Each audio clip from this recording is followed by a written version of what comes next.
Right, thought I'd do a quick review, or just show you the night vision equipment I use. This is it. Basically, it's a Generation 2 or possibly a Generation 2 Plus night vision monocular. Now I've had it for about 2 years, and I originally paid, well, it was originally on Facebook Marketplace for £280, I think, thereabouts. And the guy that was selling it was from Essex. Basically, he was, like he was like the Asian version of Arnold Schwarzenegger. Basically, he was ex-special forces, or that's what he told me. And to be honest, from the looks of him, I don't disbelieve him. So he wouldn't sort of take payment by PayPal, etc., etc. He didn't sort of want a paper trail, basically. That was what he said his life was. So anyway, I said to him whether he would deliver it for fuel to me in Lancashire, and he agreed to that. He said, you're sort of coming up here on a job anyway. I think he was doing building or something like that, construction. So anyway, he told me that he'd used it when he was doing security in Iraq, and that he pretty much had no further use for it, so he was selling it cheap, So anyway, I paid him about £350 in the end, and he came up and he invited him in, and I basically put the blackout blinds on the the blackout curtains up in the bedroom, and I just tried it, and it worked fine. So I gave him the money, but there's no markings on it apart from a single serial number here. I think it's 1365 or something, and that's it. There's no other name, markings, or anything on it to identify it, and more so to identify what tube was inside it. But after sort of running the photograph of it through Google Images, I eventually found out that there's several names to it. It was sold in America under Night Optics T300. It was sold in sort of Russia as Dipol D121, and also a Dipol D300. Also, I think it's a Gals Optics M21. So basically basically loads of different names. The general consensus is that anywhere from Generation 2 to Generation 2 Plus, which is really important, because the higher the generation, the better the low light sensitivity. So Generation 3 night vision, or Generation 3 Plus, like the military use, they can magnify light anywhere up to 120, 150,000 times, whereas this one is probably between 25 and 40,000 from my research, and it's quite old as well. I have no idea what tube it is. It could be a Russian tube, or it could be an American tube.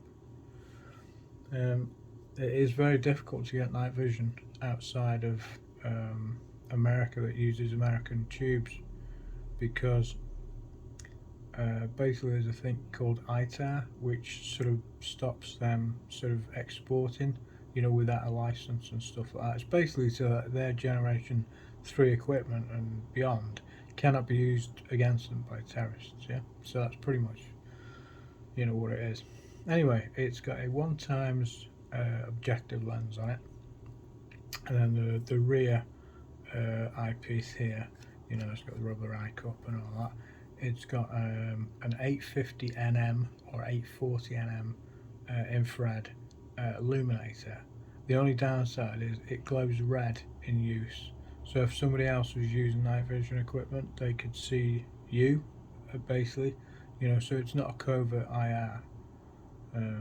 But covert IRs generally don't give out too much light, so they've got like a usable distance of about 60 to 80 meters or something, whereas sort of 850 nm, like an IR sort of illuminator, or a laser illuminator, you know, they can sort of illuminate, you know, out to, I don't know, 1,000 meters or whatever, you know, but you're going to see that light as like a red glow. So anyway, it can be mounted to a what's called a skull crusher. Basically, it's like a headpiece or a head mount. This mounts to that, and then the headpiece straps over your head, but it's not very comfortable.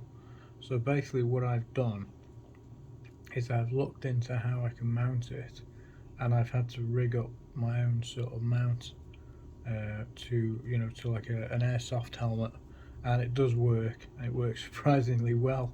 I mean, I've worn it for probably about 4 hours of walking around at night, you know, with pretty much no issues. But what it requires is two items. I'll show you what they are now. Just sort out of camera. So you've got two items that you need basically.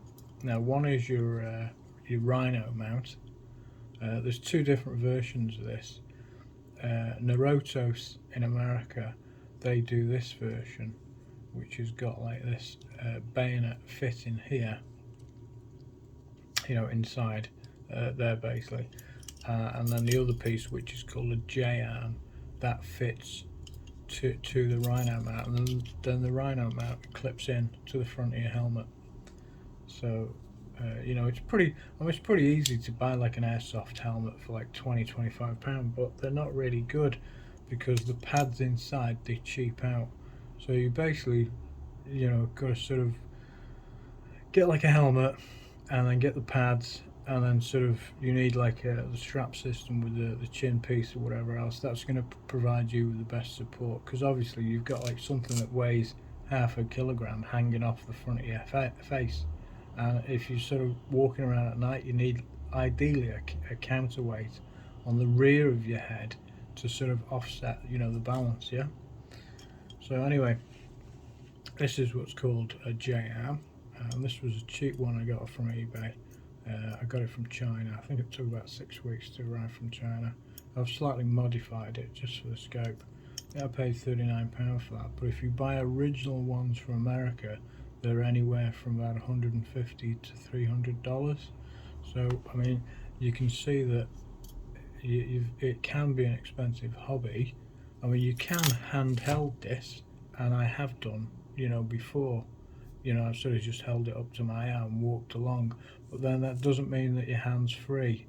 Now, if I tripped and fell over, say, a root or a tree or whatever else, then I could lock, you know, I could lose the scope, you know, or I could, yeah, okay, cat, sorry, my cat's meowing at me. Yes, okay, I know, I love you, okay, but you're interfering in Daddy's video, yes, I know, and I've already fed you, you little fatty. So yeah, so if you were holding that up to your hand, basically you'd only have one free hand, so if you tripped, then you know, you could sort of drop this or whatever else, you can damage it. Whereas if you've got it on a helmet, you've got both hands free. So if you did fall, you know, at least you've got both hands to sort of hold yourself out, you know, and sort of stop yourself hitting the floor. And your helmet's not going to sort of come off your head. I mean, yeah, your night vision equipment could still hit the ground, but it's highly unlikely, you know. So that's why it helps to mount it on a helmet. So basically, the Rhino mount. Now this is an ex-British Army Rhino mount, and it actually says that on the sticker, which is on the back of the thing. So there, hold on to the camera. There you go. It's dated May the 11th. Now there are a lot of copies of this, the Chinese copies and stuff like that. Now I've modified this as well a little bit. I mean, the modifications could be taken off. Now there's another type of mount like this Rhino mount, and it's called the Wilcox mount. And basically the Wilcox mount it has a dovetail that slots into this, and it's a lot more secure. So the problem is with the J-arm and this thing, once it mounts in here, it rattles around a little bit, and it's not a brilliant system. I mean, some people use sort of JB weld to sort of permanently mount them together. Other people, you know, wrap a bit of I don't know, like a cable tie around, or maybe even sort of wrap like a elastic band around it or something like that, just to sort of stop it falling out, because it can easily come out. So basically that fits into there, and then push it together until it, hopefully push it together until it clicks. Oh well, it's pushed in properly now anyway, but as you can see, it rattles around. And it could be very easily, you unclip that, you press that clip down and it's going to come off. Basically that means your night vision could fall to the ground. So what you have then is these things, which I've added here by drilling a hole into the J-arm. And basically what that does is, on your helmet you'll have two bungee cords. You can add extra ones, which I have done on mine. And basically what it is, it's like a redundancy feature, so that if the mount came off the helmet, then you're not going to lose the night vision on the floor. Or if this unclipped, then you're not going to lose the night vision on the floor again, yeah? So basically the bungee cords, or the clips, they mount to that, and it sort of pulls it against the helmet and stops it sort of hitting, you know, falling off or whatever else. So yeah, so those combined cost me about £95 there, say about £100 with the postage. And then basically this bit here, the J-arm, this will then, I mean normally it's got like one thumb screw clip on it, but I've mounted another one on it because this particular night vision has, of course, two screw mounts. So if I only put one on it, it doesn't sort of hold it correctly. So well, basically what I do is, I can work this out now. Probably got that wrong. Hold on. Tell you what, I will just pause this whilst I sort this out. So anyway, what I've done is I've now mounted it to the scope, or the monocular. Now, normally the J-arm would be used to fit to one of the most popular night vision binoculars, which is the PVS 14. But PVS 14 is subject to ITAR rules and regulations, again with America. So there are other companies that produce PVS 14 sort of copies. Now, if you're looking at Gen 2 Plus, you're probably looking at about £2,500–3,000, and you know, brand new. And then if you're looking at sort of Generation 3 and beyond, then you're looking at anywhere from 3 to about 10 grand, maybe even more. I mean, it's a lot of money to outlay on night vision. But then if you want to see in pitch darkness with almost no light at all, then, you know, Generation 3 is pretty much the way to go. But expect to pay at least 5 grand minimum for that sort of thing. So so PVS 14 would normally fit easily onto this with the single thumb screw, but because this has got the two bolts, then I need to, you know, modify it. But at £39 it's not a problem. So basically then that fits to the front of that. If I can just clip it in. So it's all clipped in. That is a little bit rough and ready, but you know, this is how I've worked it out, because this is how it's got to be, because of the, you know, it's not designed for this J-arm. It's designed for a skull crusher, which is a completely different thing. So then basically I've got my helmet, and my helmet is this thing. It's an airsoft helmet, and I paid £30 for the airsoft helmet. Then I bought a second one for the strap system, and the strap system basically goes over the back of my neck, and then it goes over you know, my chin and wherever else. So that then, the mount there, is what mounts to the Rhino mount basically. So let's work this out. Basically that then clips onto that. and that is the mount. That is the night vision mounted to the helmet.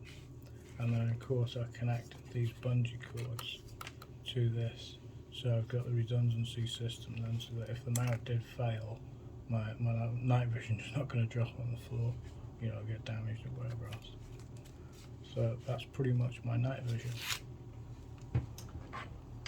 So I'll just leave that there. So as you can see, there's my night vision. I'll just move it over a little bit so you can see it. So pretty much that's my night vision, and that's my helmet. And if I'm walking around woods at night, then what I'll do is I'll wear the helmet, and then I can hold the thermal imager up to my left eye whilst I'm looking through the right. Also, this folds out of the way as well. It does make me look a little bit like a bug, but if I needed both eyes, I can fold it out of the way, and I can fold it back, so it's above my right eye.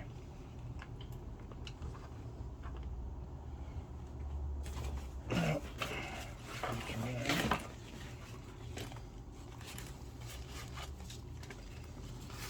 I'll just explain a little bit about this. What I've done today is I ordered nearly 2 weeks ago. I ordered a new eyepiece cover from China, and that just arrived today. So basically that fits over my eye now and doesn't let out any light, because of course if you're out at night in woods or whatever else, and you want to remain covert, then you don't want any you don't want any light spilling out from next to your eye, because the night vision, the back of the eyepiece, will show a little bit of green light from the rear of the tube that's inside. So you don't want, if you don't want to be seen, then use one of these rubber eye cups, and then you can put that up against your face and no light will spill out. So it's a bit of a tight fit, but it works fine. I think I paid £6.80 or something for it, but then I had to just cut it to fit. So basically this is the Pulsar XM30F. It's got 16 gigabytes of storage memory inside it. It's like a solid state memory, so it's not like a memory card.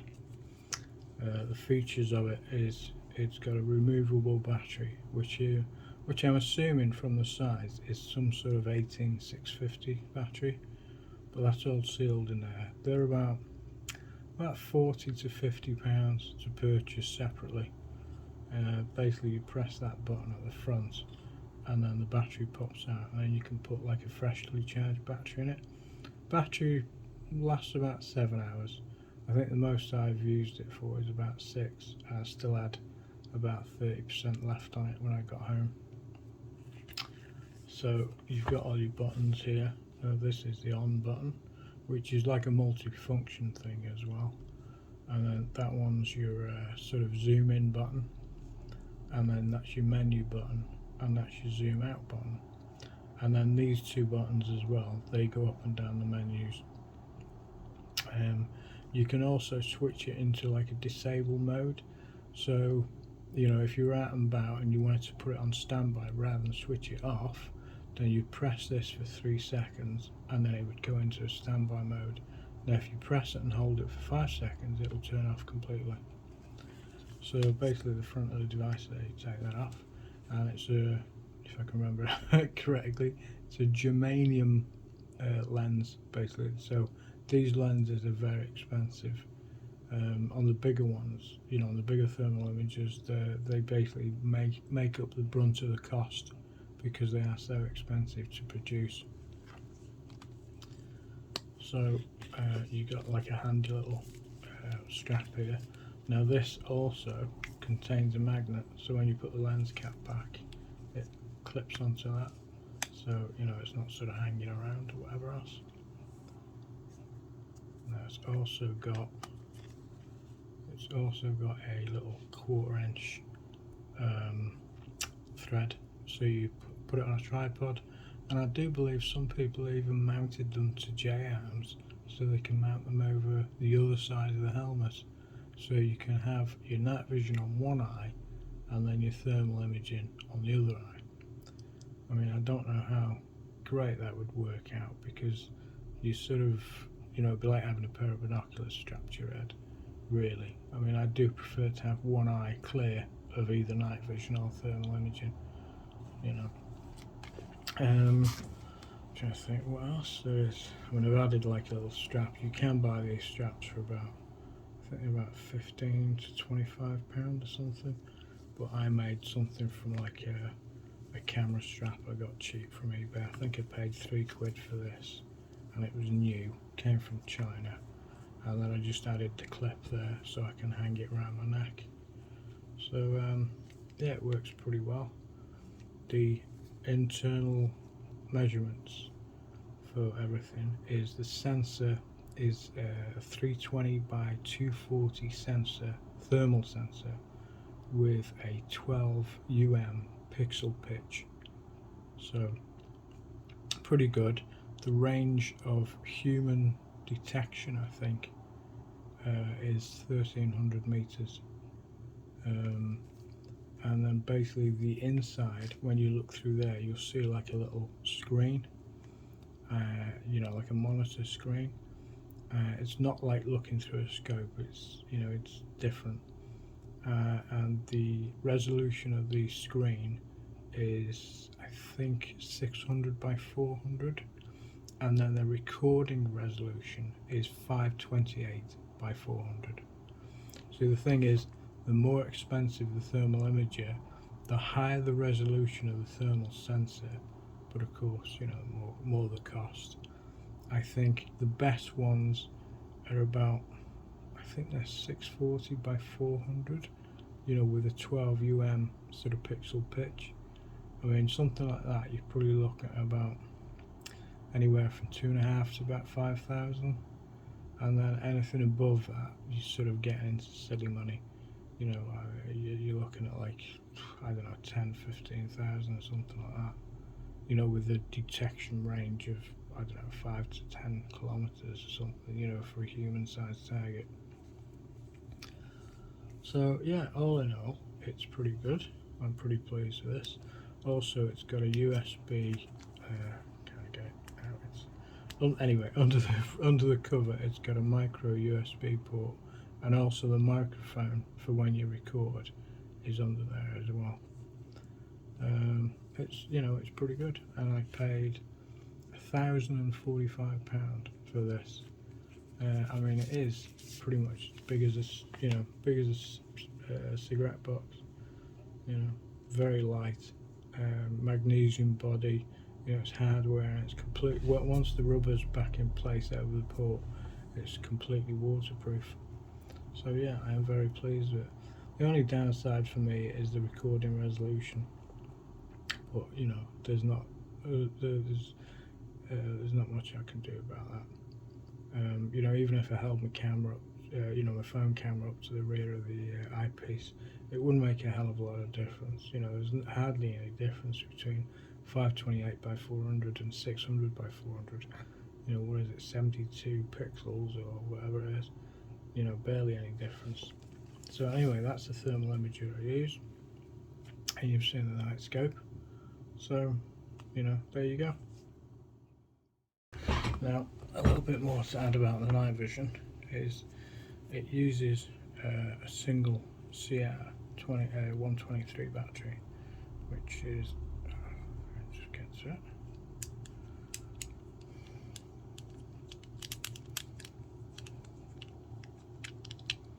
which is just there. It's not rechargeable, it's just like a normal camera battery.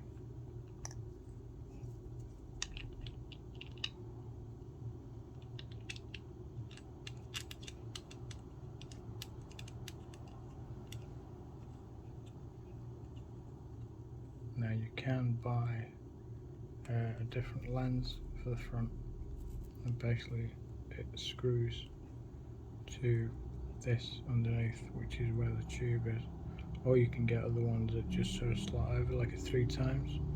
in magnifier, but they're about I think they start for about 150 to 200 pound. So I'm looking to get one of those anyway, eventually. Now, this is all really dependent on ambient light to sort of magnify the light so that you can see in the dark. Depends on where you want to use and what you want to use. You know, it has. If you want to see perfectly, you know, like if you were in the middle of a forest, there's no ambient light, there's no sort of street light, there's no sort of, you know, city glow or anything like that, and there's no starlight and no moonlight, then you probably won't see much of this. I mean, you'd see a little bit, but you're not going to see much. If you want those sort of conditions, you're looking at generation 3 at least, probably second hand, 2.5, 3 grand, brand new, probably about £5,000 thereabouts. But what you can do is you can offset the limitations in complete darkness by purchasing something like this. Now this is an 860 nm or 850, I think, yeah, 850 nm infrared illuminator. Now the only downside is that it's visible to anybody with night vision equipment. Even generation 1 night vision equipment, you could still see it.